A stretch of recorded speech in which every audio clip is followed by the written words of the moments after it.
With Radio Algeria International, you will not miss a single major political or economic event. Radio Algeria International, our voice in the world.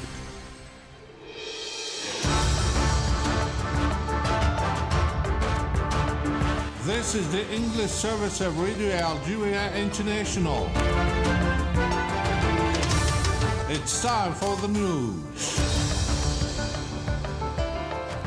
In today's top stories, Foreign Affairs Minister Ahmed Attaf has evoked in Beijing cooperation and partnership relations with his Chinese counterpart Wang Yi as well as the need to strengthen coordination of the UN Security Council in support of the Palestinian cause.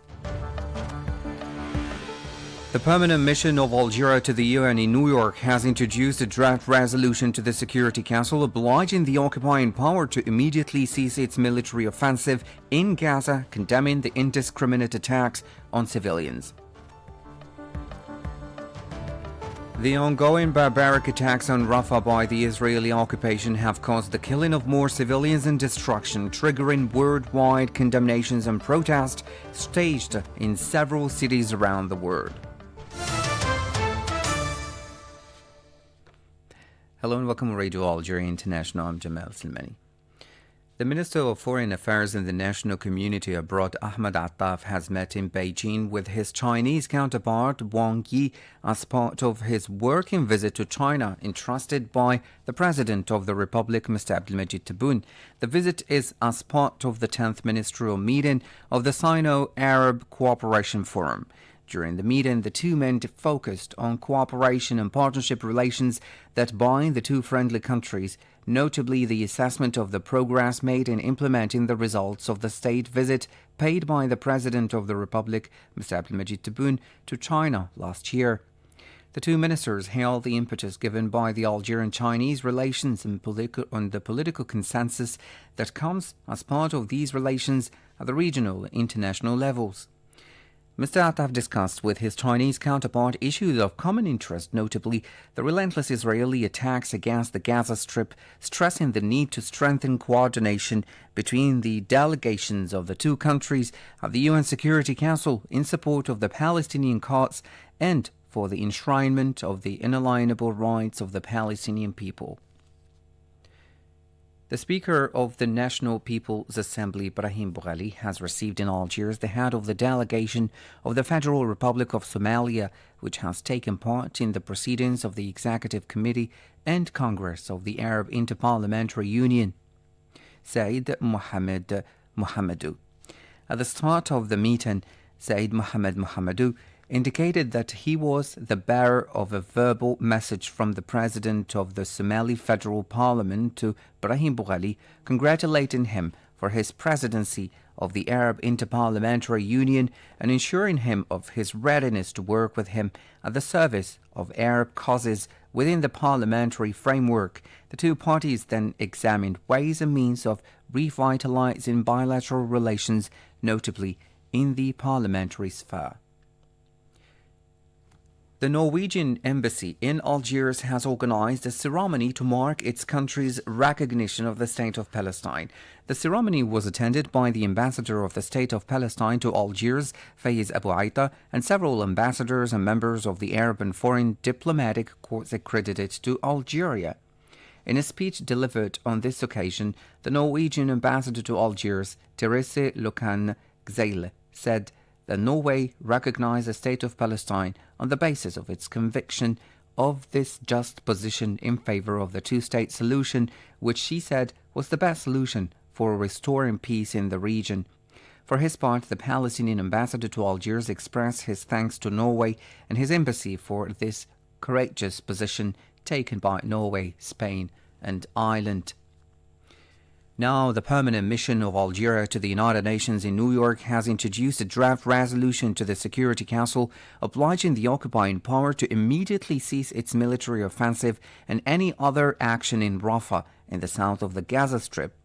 The Algerian draft resolution introduced at the end of the emergency meeting of the Security Council convened at Algeria's request concerning the recent attacks on the Rafah refugee camps calls for an immediate ceasefire respected by all parties and condemns the indiscriminate attacks on civilians, including women and children, and civilian infrastructure. Said Bouazi has more details.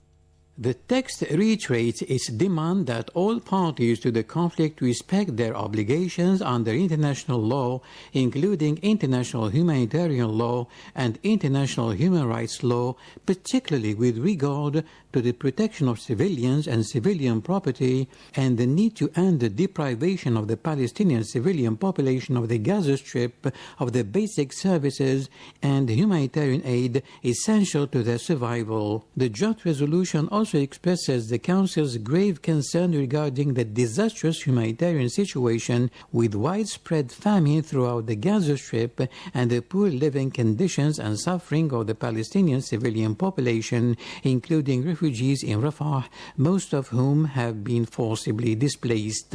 This draft resolution follows the barbaric and unjustifiable aggression by the Zionist occupying forces against the Palestinian refugee camp in Rafah, which cost the lives of more than 45 Palestinians, including children, babies and women, in addition to many people with severe burns who require treatment that is nowhere to be found in the Gaza Strip after the destruction of most of its health facilities. Algeria's permanent representative, Ambassador Ammar bin Jama, assured the press immediately after the closed session of the Security Council on Tuesday evening that Algeria intended to circulate to the members of the Security Council a concise and decisive draft resolution to put an end to the massacres in Rafah. This draft resolution should be submitted in the next few days for a vote by the members of the Security Council as soon as the negotiation phase is completed, which should be short-lived given the seriousness of the situation on the ground. The participating ambassadors of the UN Security Council's open debate on the role of women and youth highlighted the significant challenges and impacts faced by women. Algeria's representative to the UN, Ammar bin Jama, has said women are the most affected segment by conflicts and security threats. Thus, the root causes of these phenomena should be dealt with. Women and youth serve as a shield against conflict eruption and play a crucial role in managing and resolving them. In the meantime, they face significant challenges and transnational threats, including armed conflict, terrorism, violent extremism, and trafficking in drugs and weapons. These challenges create immense obstacles to the effective inclusion of women and youth, thereby obstructing the achievement of peace, security, and sustainable development for all. Mr. bin Jama seized the opportunity to shed light on the suffering of women and young people in the Palestinian territories, stressing that what they are going through is beyond description. We cannot discuss the role of women and youth in maintaining international peace and security without addressing the plight of women and youth in the occupied Palestinian territories, where they are being exterminated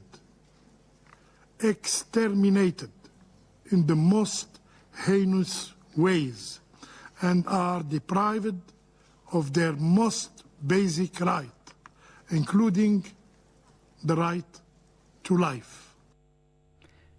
He added that dealing with the challenges hampering the role of women and youth required more than the state's efforts, but they require international partnerships and a mobilization of the civil society to deal with the issues relating to peace and security. This complex dilemma cannot be tackled by member states alone. We emphasize the necessity of strengthening international partnership and encouraging cooperation among member states, civil society, and international institutions, as well as sharing best practices. The UN Under-Secretary General Rosemary DiCarlo said women bear the brunt of the global rollback of human rights, thus they need to be granted protection and security. Now, a number of Palestinians, including children and women, were killed at dawn and early Wednesday morning, while others were injured in Israeli warplane and artillery shelling on the western neighborhoods of Rafah and the east of the Gaza Strip, and on Nusayrat and Jabalia camps in the central and northern Gaza Strip, as the savage Zionist aggression against the Gaza Strip enters its 236th day.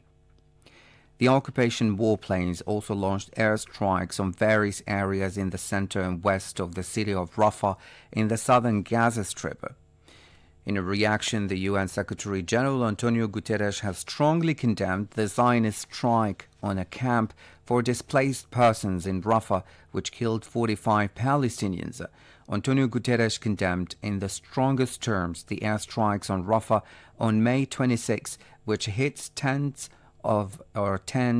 sheltering displaced persons. He said that he was heartbroken by the images of the dead and wounded, many of them young children. As Mr. Guterres has said before, the horror and suffering must stop immediately. More people will die because medical evacuations from the Gaza Strip have completely ceased since the start of the Israeli bombardment of Rafah 3 weeks ago, deplored the World Health Organization. The WHO has long been calling for access to allow more seriously ill or injured people to be evacuated from the Gaza Strip. More details with Asya Bika. While thousands of Palestinians are in need of urgent medical evacuation, very few people have so far been authorized to do so. The WHO spokeswoman Margaret Harris said since the Zionist entity began bombing the town of Rafah in the south of the Gaza Strip, all medical evacuations abruptly stopped, meaning that more people are dying while waiting for treatment. Before the current barbaric Zionist aggression against Gaza, 50 to 100 people a day were leaving the Palestinian enclave every day to receive complex treatment, notably for cancer. Ms. Harris said these people didn't leave simply because the conflict started, so they need follow-up. She added, with Gaza's health infrastructure devastated, more people need to leave in order to access treatment that they were previously receiving. In addition, thousands of other Palestinians seriously traumatized by the aggression must be evacuated. According to the WHO, some 10,000 Palestinians must be evacuated in order to receive much-needed medical treatment. Harris said of these, more than 6,000 are suffering from trauma and at least 2,000 have serious chronic illnesses. Since the total halt of medical evacuations from Gaza on May 8th, there have been a further 1,000 seriously ill or injured patients. The Bureau of the Committee of the Rights of the Palestinian People of the UN General Assembly has welcomed the growing wave of recognition of Palestine's statehood. The details with Said Bougazi. The Bureau praised the determination of these countries to defend and promote the inalienable right of the Palestinian people to self-determination and to bring hope against the backdrop of the devastating war in Gaza and the growing threats to the survival of the Palestinian people. The extension of recognition follows the General Assembly resolution of 10th May 2024, which reaffirmed the right of the Palestinian people to self-determination, including the right to an independent state of Palestine. These developments echo the growing number of international voices calling for equal rights and self-determination as enshrined in the Charter of the United Nations and an end to the Zionist occupation of Palestinian territory, including East al-Quds, and a just and peaceful diplomatic solution to the question of Palestine, the office continued. It urges the UN Security Council to align itself with the broad consensus expressed by the General Assembly and to recommend the State of Palestine as a full member of the United Nations. The Bureau deplores the ongoing Zionist military aggression in Gaza, particularly Sunday's strike on a Palestinian camp for displaced persons in Rafah, which killed at least 45 Palestinian civilians and injured more than 200 others. It calls for an investigation and demands that those responsible for these serious violations of international law be held to account. It appeals to the international community to make urgent and coordinated efforts to bring an end to the Zionist occupation and to achieve a just, lasting and peaceful settlement to the Palestinian question in order to put an end to this historic and grave injustice. Now, in other news, the chairman of the National Human Rights Council, Abdelmajid Zalani, has received in Algiers members of the dynamic movement of the Algerian community settled in France. And a study day under the motto The Archives, National Policy, Legal and Regulatory Approaches of the Management of the Documents of the State's Institutions has been held at the headquarters of the National Archives. On this occasion, the Director General of the National Archives, Mohamed Bounama, affirmed that the unification of visions with regard to document management by the different state administrations will protect the National Archives, which constitute the memory of the nation. He considered that the organization of the study day comes as part of the national approaches of the development of a strategy of digital transformation in accordance with the vision outlined by the President of the Republic, Abdelmajid Tebboune. Stay tuned to Radio Algeria International. The United Nations Relief and Works Agency for Palestine Refugees in the Near East, UNRWA's Director of Communication, Juliette Thomas, said heavy bombardment continued, including Tel el-Sunan, north of Rafah, where the UN main offices, including the UNRWA offices, are located. The agency's senior official spoke to reporters from Amman via a video link. Let's listen to her. An update on the displacement over the past 3 weeks. So since the 6th of May, according to UNRWA, more than 1 million people have fled Rafah. The displacement continues today. This caseload of people that has been recently displaced, it's been displaced several times already. According to our teams on the ground, heavy bombardment continued overnight in the area, including in Tal el-Sultan. That's north of Rafah, where the UN main offices, including the UNRWA offices, are in Gaza. And this is the center of operations. Most of our staff could not make it to work today. They were packing and moving.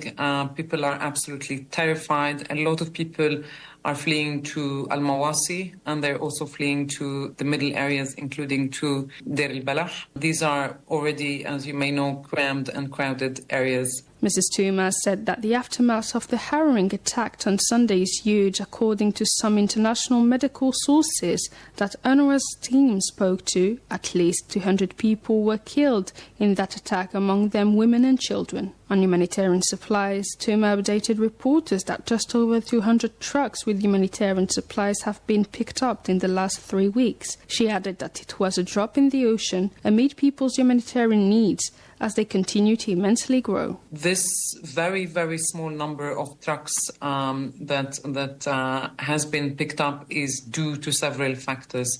One is the heavy movement restrictions that the Israeli authorities continue to impose on the humanitarian community.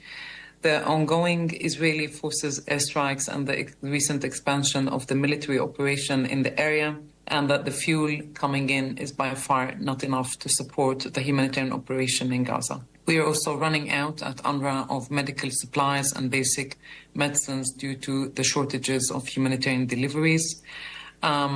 On the general situation, our teams reported that there's very little to no electricity in Rafah and very patchy internet connection. The telecommunications network continues to be interrupted. In closing of her statement, Thomas reiterated the call of the UN Secretary-General for an immediate ceasefire, echoing the Secretary-General's concern and disappointment on the lack of the implementation of the International Court of Justice order regarding Rafah. These decisions are binding. Military operation in Rafah must immediately end, and the flow of humanitarian assistance into Gaza must improve without further delay. In closing, UNRWA reiterates the call of the UN Secretary-General for an immediate ceasefire and the immediate and unconditional release of all hostages to end the suffering of civilians. We also echo the SG's dismay at the lack of the implementation of the recent order of the International Court of Justice regarding Rafah.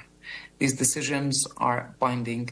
Military operation in Rafah must immediately end, and the flow of humanitarian assistance into Gaza must improve without further delay. Asked about funding, Touma said most of the donors who have suspended the funding to UNRWA have now returned. Most of the donors who have suspended the funding to UNRWA back in January have now returned, apart from two countries, that is the United States and the United Kingdom, I beg your pardon. And the funding that comes to UNRWA also includes funding to our operations in Gaza. We are not at all out of the woods, of course, and it is very, very hard for us to know what will happen beyond the end of June with regards to the operations across the region of the agency, including those in Gaza. Asked about an Israeli move to designate the agency as a terror organization, the UNRWA's Director of Communications said it was the last attempt to dismantle UNRWA.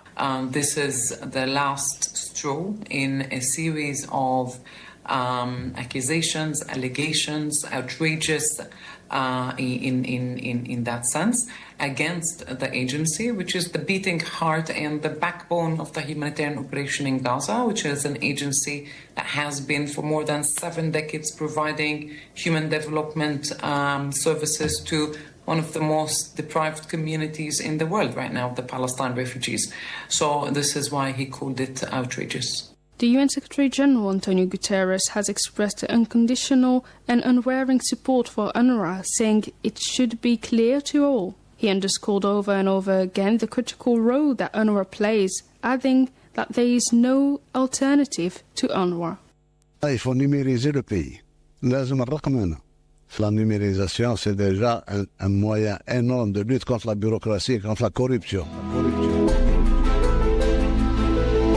In recent years, the acceleration of the digitization process has been placed at the top of the Algerian state's priorities.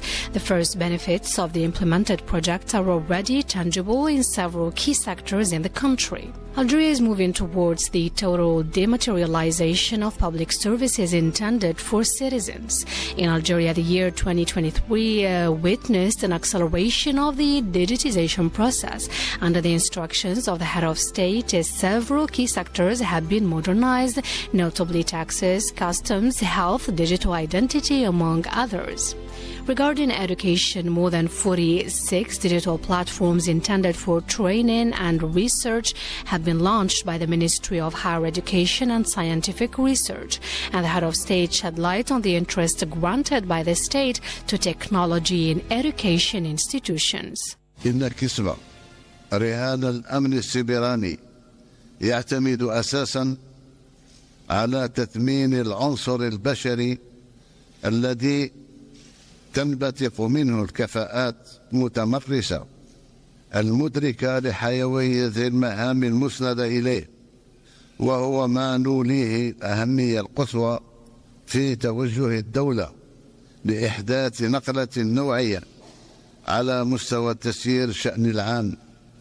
وبين قوسين على أهمية الموضوع سعت الحكومة لإنشاء المدارس المتخصصة في الرياضيات، في الفيزياء، وكذا في الذكاء الاصطناعي، تماشيا مع ما يصبو إليه هذا الملتقى من خلال وضع الأسس الاستراتيجية وطنية مدروسة للرقمنة، وهو خيارنا السيادي المبني على إدراكنا الجماعي لارتباط التنمية المنشودة بترشيد الحكامة والرفع من جودة أداء المؤسسات وتثمين القدرات وتعبئة الموارد.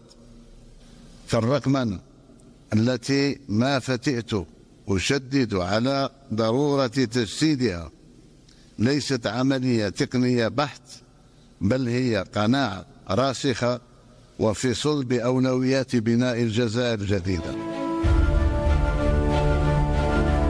The President also instructed the Education Department to ensure the digitization of schools and all education institutions.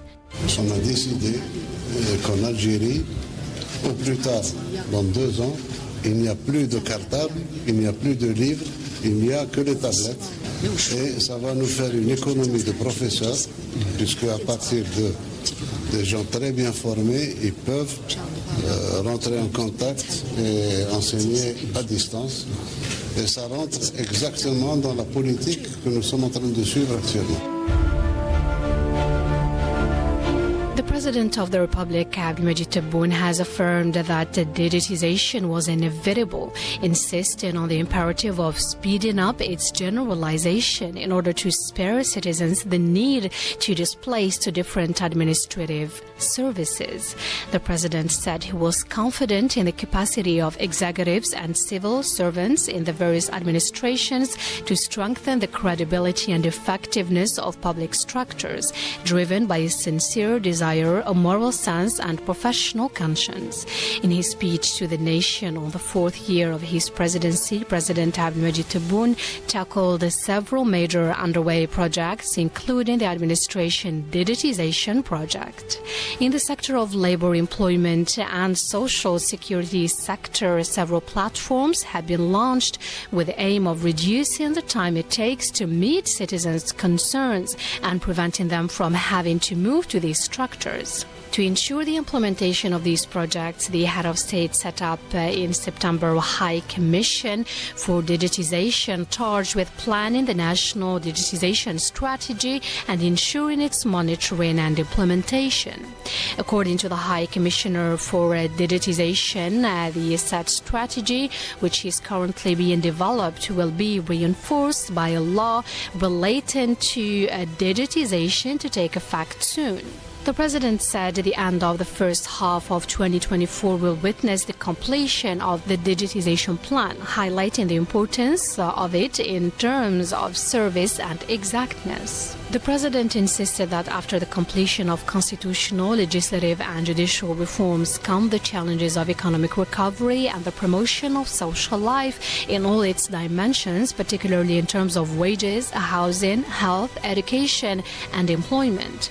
In this line, he affirmed that modern administration will only be fully realized by improving the quality of public service with the promotion of performance, the strengthening of the sense of responsibility and professional duty. Maintaining that once this objective is achieved, the citizens' confidence in the institutions and structures of the state will be established. The President of the Republic then assured that the dignity of citizens is not a temporary slogan, but a policy, a path and a method of working in the Algeria that we are building together. في سنتين نلح ونوصل لها إن شاء الله.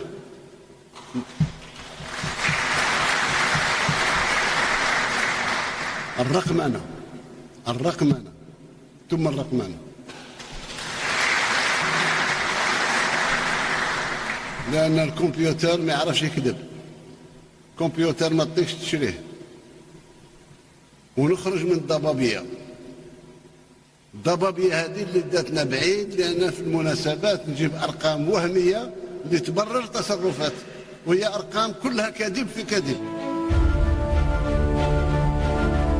The President of the Republic, Abdelmadjid Tebboune, insisted on the need to make digitization an unavoidable reality in Algeria as long as it constitutes an effective means against speculation and corruption. He said it is likely to improve the efficiency and quality of public services, but also to make it easier for public authorities to direct their actions and policies so as to better target objectives and produce notable results. The President of the Republic declared that the year 2027 will be a pivotal year for Algeria after the completion of the digitization process and the harvest of the fruits of development of national economy and startups.